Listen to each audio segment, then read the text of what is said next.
There was a point when I stopped being consulted. It wasn't an argument, it wasn't a warning, it was just silence. The meetings happened without me. The documents arrived ready-made. And when I asked, the answer was always the same. Don't worry about it, Dad. They thought I was losing touch, that I was too old to keep up. What they didn't realize was that I was paying attention to everything, and that I had time, plenty of time. I built everything with my own hands. I'm not being poetic. No, I'm being literal. The company I founded in 1983 started with 3 employees and a rented warehouse in Ohio. Today it has 220 employees, 3 locations, and a revenue that allows my family to live well. Very well. I've always been a workaholic. I'd get up at 5 in the morning and come home at 7 at night. Weekends were rare. Holidays were for reviewing contracts.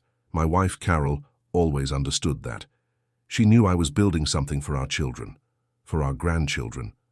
So they wouldn't have to start from scratch like I did. My oldest son, Daniel, joined the company at 24.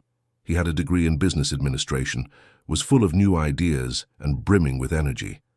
I was proud. I thought, finally someone to share this with. I spent years teaching him how things worked, the suppliers, the long-standing clients, the margins, the risks. He learned quickly, perhaps too quickly. My daughter, Jennifer, never wanted to join the company. She pursued her career, became a lawyer, got married and had 2 children. We were always close, but she never got involved in the business. I respected that. Everyone chooses their own path. Carol passed away 3 years ago, pancreatic cancer. It was quick, painful. After she was gone, the house felt too big. The silence became too heavy. I started spending even more time at the company. It was the only place where I still felt useful. It was around this time that things started to change. Nothing abrupt. Nothing. You could point to and say, look, this is where the problem started. They were small things. Daniel started scheduling meetings with clients without telling me. I'd arrive at the office and he'd already closed a deal. I thought it best not to bother you, Dad. You were tired. At first I even thanked him. I thought he was being considerate, that he was taking responsibility. But then I realized that decisions were being made without me.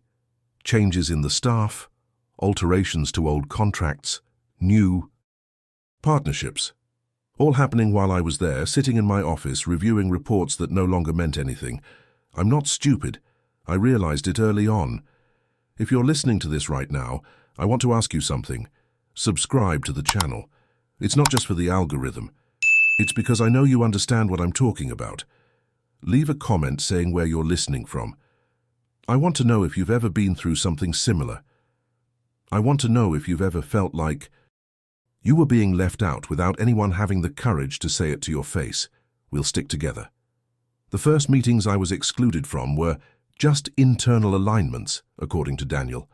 Then they turned into strategic conversations with the young team. I heard him talking on the phone with people I didn't even know, consultants, digital marketing specialists, people who had never set foot on a factory floor in their lives, but who were now dictating how the company should operate. I would sit in my office and watch the activity outside. People would rush by. They'd go into the meeting room. They'd come out 2 hours later.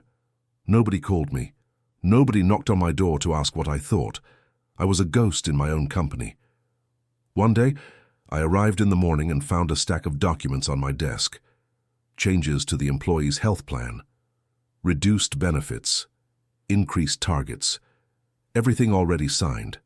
Everything already in effect. I looked at it and felt something strange in my chest. It wasn't anger. It was something colder. It was the feeling of being pushed out without anyone needing to say a word. I called Daniel into my office. He came in smiling, as always, confident. He sat in the chair across from my desk and crossed his legs. "Hey, Dad, everything all right?" I pointed to the documents. "Why wasn't I consulted about this?" He shrugged.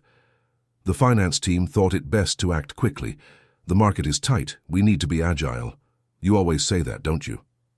I always said that. But it wasn't about that. It was about respect. It was about being included. I took a deep breath. "Next time, I'd like to be warned beforehand." Sure, Dad, no problem. He left the room as if nothing had happened. I stopped explaining myself, because explaining is pointless when the person has already decided that you no longer matter. I started paying attention to other details. The conversations that stopped when I entered the room, the glances exchanged, the way Daniel spoke to me, always with that patient tone as if he were dealing with a child.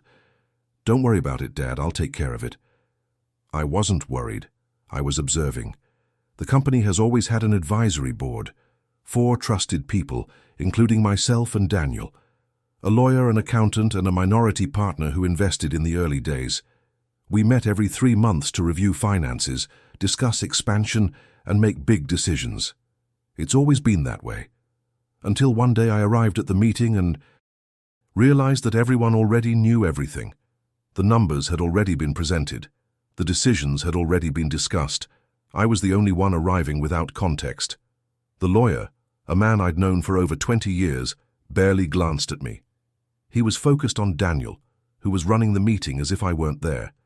He spoke of expansion, new markets, restructuring.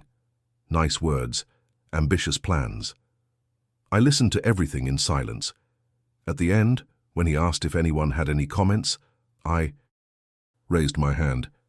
I would like to review the contracts before any expansion. We need to ensure that existing suppliers are not harmed. Daniel smiled, that polite, professional smile. We've reviewed everything, Dad. Everything's under control. I would like to review it personally. Sure, I'll send you the files. He never sent it. I asked again the following week.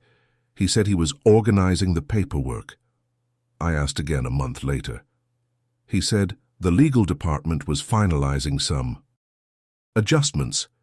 I stopped asking. They thought I didn't understand. But I understood perfectly. They were cutting me off. Slowly, silently, without a fight, without a confrontation, just erasing my presence. I started noticing other things. My name was disappearing from important emails. I was no longer being copied on decisions. When I asked about a former client, Daniel would say, "Oh, we changed our strategy with them. Don't worry. Don't worry. Don't worry. Don't worry." As if I were a burden, an obstacle, someone who needed to be managed, not consulted. I had 2 options. I could fight, I could bang on the table, yell, demand respect, or I could wait, observe, let them make the mistakes I knew were coming. I chose to wait. Jennifer came to visit me on a Saturday. She brought her grandsons, 2 energetic boys who ran around the house like it was an amusement park. We had lunch together. I made barbecue. They loved it. Late in the afternoon, while the children were watching TV, Jennifer sat down beside me on the porch. She was holding a cup of coffee and looking out at the garden. "Dad, I need to ask you something." I knew what was coming. She had that tone, that lawyer's tone, calm but direct. "You can ask." "Did Daniel tell you about the company restructuring?" I took a sip of my coffee. "He mentioned a few things." "Did he show you the documents?" "No." She was silent for a moment. "Dad, I think you should hire an independent lawyer, someone who has no connection to the company, just to review everything. Do you think there's a problem? I think you should protect yourself." I looked at her. Jennifer had always been the more sensible of the 2, the one who thought before acting, the one who measured her words. "Do you know something I don't?" She sighed. "Daniel called me last week. He asked if I thought you were still capable of making decisions." Apartment. That word kept echoing in my head for days. "And what did you answer?" "I told you that you are perfectly lucid, and that if he is worried, he should talk to you directly, not me." I smiled, not a happy smile, a smile of someone who just understood the game. "Thank you for telling me." "Dad, I'm serious. Hire a lawyer. Protect what's yours." "I'll think about it." But I had already thought about it. I already knew exactly what was happening. Daniel was preparing the ground. He wanted to distance himself from me. Not abruptly, not scandalously. He wanted it to seem natural, to seem like I was retiring of my own accord, that I was tired, that I deserved to rest. I realized it early on. 2 weeks later, Daniel arranged a meeting with me, not at the office, at a restaurant, an expensive, elegant place with background music and waiters who spoke softly. He arrived smiling, wearing a new suit, a Swiss watch on his wrist. We ordered food. He talked about his grandchildren, his wife, his vacation plans. Small talk. I knew he was stalling. In the middle of dessert, he finally got straight to the point. "Dad, I wanted to talk to you about the future." "What future?" "The future of the company. And yours." I put the fork on the table. "Go on. You've worked your whole life. You've built something incredible. And I know the company means everything to you, but I think it's time for you to consider slowing down." Slow down. Another nice word for get out of the way. I still wake up every day at 5 in the morning, Daniel. I still go to the office. I still review reports. I'm not tired. I know, Dad, but the world has changed. The way of doing business has changed, and I think you deserve to enjoy life, to travel, to rest, to enjoy your grandchildren. I looked at him. I really looked. I saw the man I raised. I saw the son I taught everything to. I saw the ambition in his eyes, and I saw something else, something I didn't want to admit, but it was there, clear as day. He no longer respected me. What if I don't want to slow down? He hesitated. Just for a second, but I saw it. Then we find a middle ground. Maybe you could be a consultant, participate in the bigger decisions but without the day-to-day pressure. Consultant, translation, decoration. I'll think about it. You don't need to decide now. Just think about it carefully, okay? We finished our meal in silence. I stopped explaining myself that day, because explaining to someone who's already decided you're no longer useful is a waste of time. It's giving them ammunition. It's showing weakness. I went back home. I sat in the living room armchair, and I thought a lot. In the following months, I became invisible, not because I wanted to, but because they made me invisible. The meetings continued without me. The contracts were signed without my signature. My name was on the papers, but my voice was nowhere to be found. Daniel started bringing new people into the company, young people, people who talked about disruption and pivoting and other words that meant nothing. They looked at me with pity, as if I were a relic, a dinosaur refusing to accept extinction. I kept going to the office every day. I sat in my office. I read the reports. I observed. They thought I was lost, that I was confused, that I no longer understood how things worked. But I understood. I understood perfectly. I saw when Daniel started aggressively cutting costs. I saw when he started replacing old suppliers with cheaper options. I saw when he started pressuring the team for immediate results without thinking about the long term. I could have warned him. I could have said, "You're going too fast. You're destroying relationships that took decades to build." But I said nothing. Because warnings only work when the person is willing to listen. And he wasn't there. He was convinced he knew more than me, that he was smarter, more modern, more prepared. He had a degree. He had an MBA. He had consultants. He had everything except experience. I saw him make his first big mistake in April. He cancelled a contract with a supplier who had been with us since the beginning, a man named Robert, who had been supplying parts to us for almost 40 years. Robert called me, upset. "What's going on?" "Daniel said we're not competitive anymore." "I don't know, Robert. I'm not being consulted. You own the company." "I am, but it seems that it doesn't matter anymore." Robert hung up. 2 weeks later, he closed his factory. He couldn't find other clients in time. 40 years of partnership destroyed in a 15-minute meeting. I didn't say anything, I just observed. Jennifer came to visit me again, this time without the children. She was serious. She sat down in front of me and placed a folder on the table. I reviewed the documents. "Which documents?" "The company documents." I asked a friend of mine who specializes in corporate law to take a look. "Dad, There are some very strange things. I opened the folder. Inside were copies of contracts, meeting minutes, restructuring documents. Everything bore Daniel's signature, nothing with mine. What did you see? He is transferring assets. He created 2 subsidiary companies and is moving part of the revenue to them. Legally, these companies are not in his name. They are in his name and the names of some new partners. My blood ran cold. Is this legal? Technically, yes, as long as he has authorization from the board, and from what I saw in the minutes, he does. The problem is that you weren't present at any of those meetings. I wasn't called up. Exactly, and that could be a problem for him. If you contest it, you can argue that the decisions were made without the knowledge of the founder and largest shareholder. I closed the folder. What do you think I should do? It depends on what you want. If you want to fight, we can reverse a lot of things. If you want to leave, we can negotiate a dignified exit. But you need to decide soon, because he's moving quickly. I looked out the window. Outside, the garden that Carol and I planted together was in bloom. She always said that patience was the greatest virtue, that things would work themselves out in due time. I still don't want to do anything, Jennifer frowned. Dad, he's taking you out of your own company. I know. And you're going to let that happen? I'll wait. She didn't understand. Nobody understood, but I didn't need them to understand.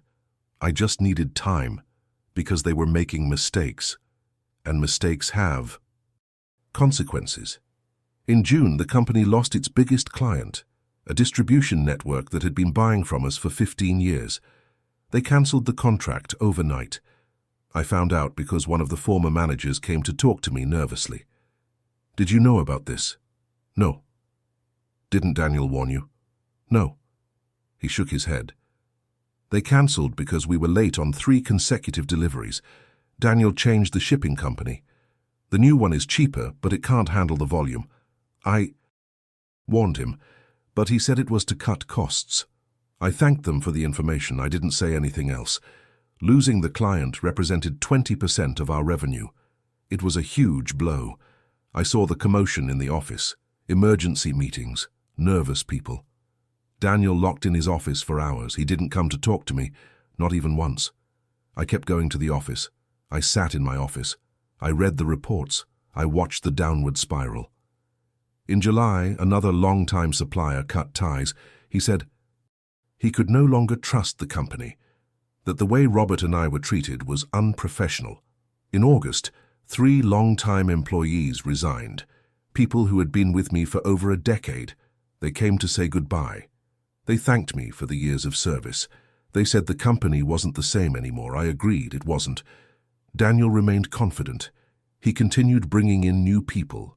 He continued talking about growth, expansion, and modernization.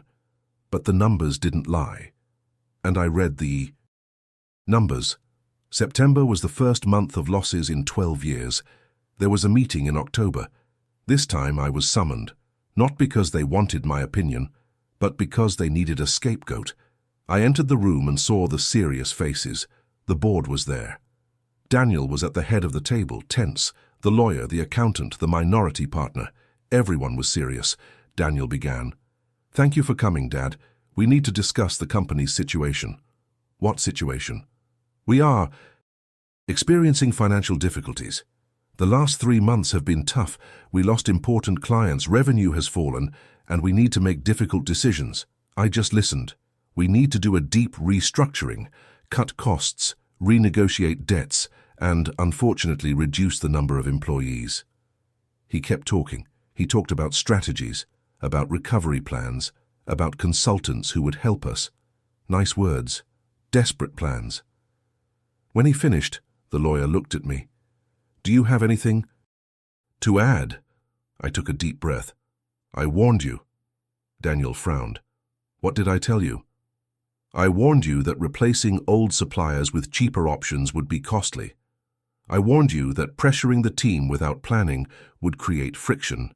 I warned you that growing too fast without structure would bring problems, but you didn't want to listen. Silence. The minority partner cleared his throat. With all due respect, we don't recall you raising these issues. Because I wasn't invited to the meetings where those decisions were made.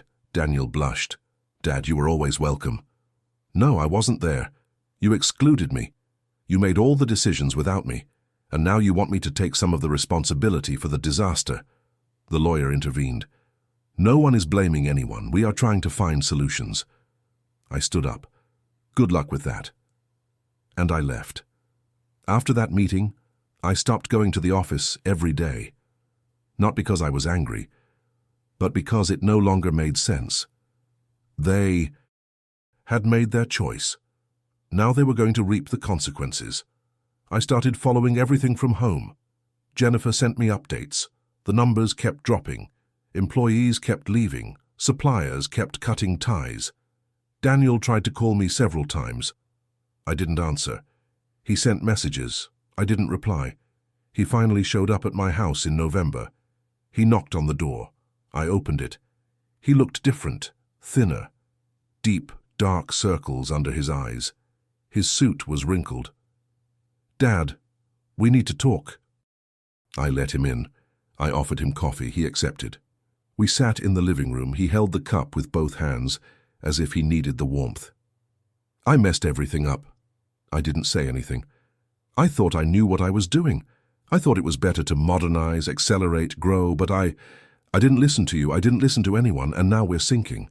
He looked at me, red eyes, a choked voice. I need your help. I took a sip of coffee. Why? Because you know how to fix it. You know. The right people, the old suppliers, the old customers, they trust you. They trusted you before you destroyed those relationships. I know I made a mistake, but I'm asking you, for the good of the company, for the family. I remained silent for a long time.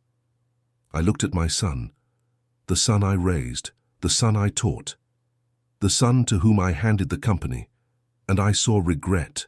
I saw despair. I'll think about it. He left my house without another word. I thought about it for 3 days, and in the end I decided I was going to help, but not in the way he expected. I called Jennifer. I want to regain control of the company. Are you sure? Absolute. This is going to be a war.